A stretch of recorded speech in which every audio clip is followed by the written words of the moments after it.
Bismillahirrahmanirrahim. Assalamualaikum warahmatullahi wabarakatuh.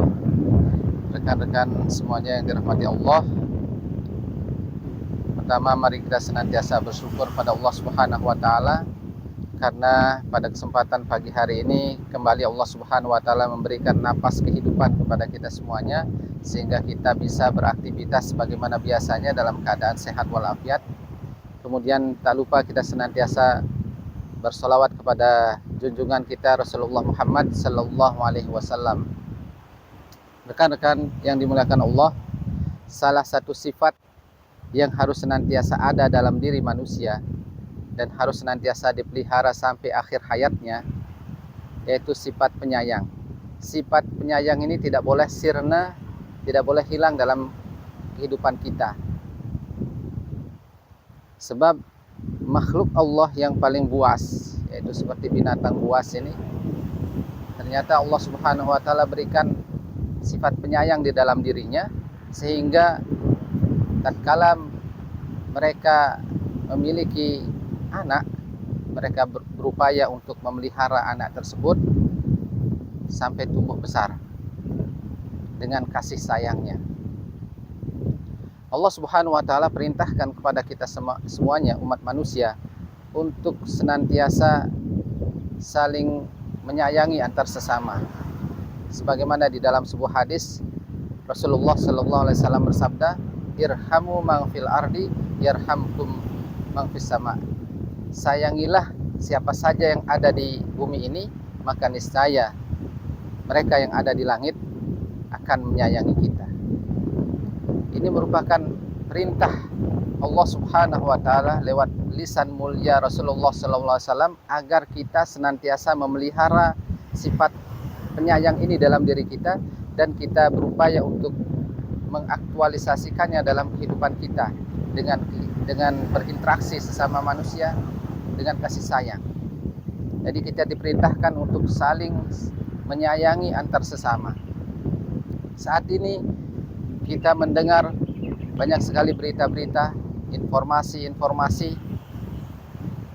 yang membuat hati kita tersayat-sayat.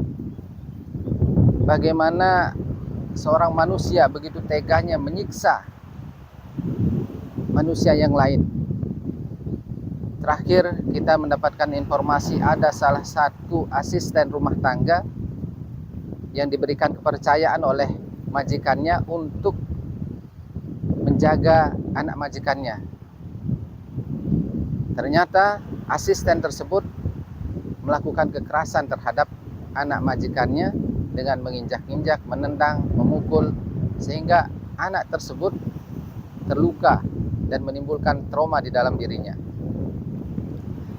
Banyak sekarang kita jumpai berita-berita yang berkaitan dengan kekerasan yang dilakukan oleh personal pribadi seseorang, dilakukan oleh kelompok, bahkan saat ini dilakukan oleh tanda kutip sebuah bangsa.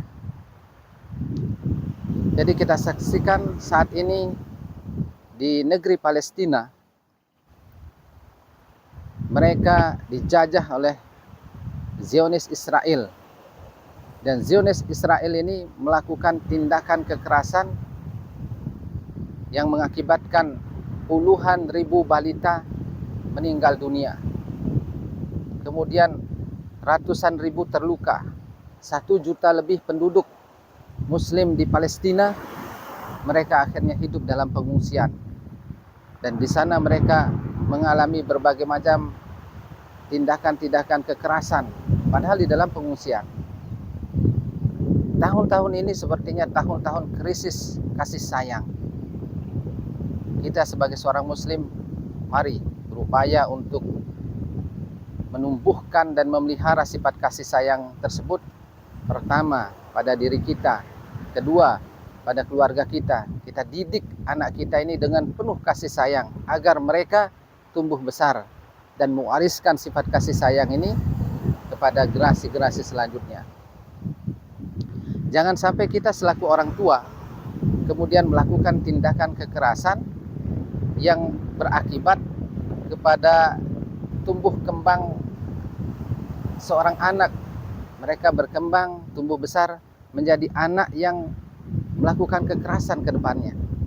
Mari kita berupaya untuk mencegah hal tersebut, jangan sampai terjadi pada diri kita, pada keluarga kita.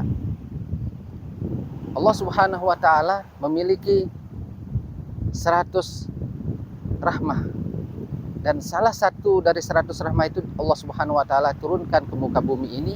Allah Subhanahu wa taala berikan kepada makhluk Allah dari bangsa jin, dari bangsa manusia, dari hewan, baik itu yang buas maupun hewan yang jinak. Allah Subhanahu wa taala tancapkan, Allah Subhanahu wa taala install di dalam dirinya sifat kasih sayang ini.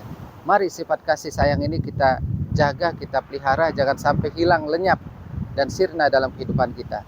Manusia yang hilang sifat kasih sayangnya dalam dirinya, maka tidak layak disebut sebagai seorang manusia. Mudah-mudahan sedikit yang kami sampaikan di kesempatan pagi hari ini bermanfaat terutama bagi kami sendiri dan kepada hadirin sekalian, rekan-rekan semuanya. Akhirul kalam, fastabiqul khairat. Wassalamualaikum warahmatullahi wabarakatuh.